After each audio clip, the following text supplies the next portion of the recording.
On behalf of K10 Television and the Texoma Chevy dealers, we'd like to congratulate this week's winner of the Golden Apple Award, Kacie Harmon of Fairview Elementary School in Sherman. Congratulations. Thank you so much. Being a first grade educator has to be exciting. What got you into doing that type of teaching of the young children so early in their educational journey?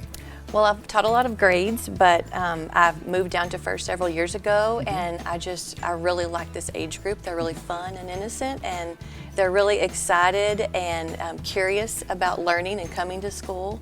So it's a fun age to teach. And you also get to teach multiple subjects. What are some of the Yes. subjects that you teach throughout the school day to the students? So we teach math and reading and science and social studies and writing, of course. And in first grade, it's a lot of phonics. So teaching them letter sounds, letter combinations, and blends, and they need to know those in order to read. And so in first grade, they're really learning how to read, whereas in the upper grades, they're learning from what they're reading.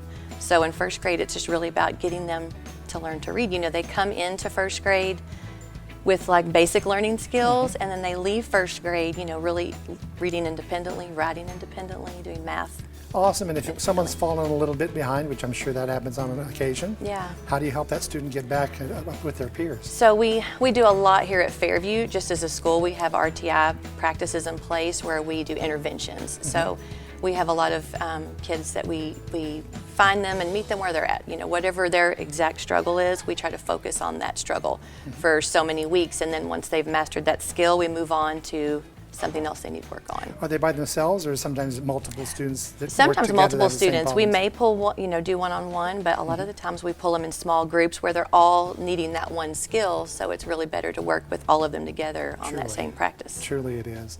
And I understand that you do a lot of activities and decorating, and share some of the things that you do for the student body besides teaching. Yeah, I mean, I love to decorate, and I'm kind of known here for being wild about decorating, but I love for my kids to come into just a really fun environment. I want them to be excited when they come in the building. I want them to be excited to come to school and to see me and their friends, and I want to create just a warm, welcoming place. So my classroom I always work really hard on, but then I want the school to be that way too. So I'm big into the holidays, and most of the time the kids are, so I really try to just go above and beyond with our decor, and I'm always trying to get everybody else on board to do it with me, and they usually do. It's just fun, makes it fun to be here.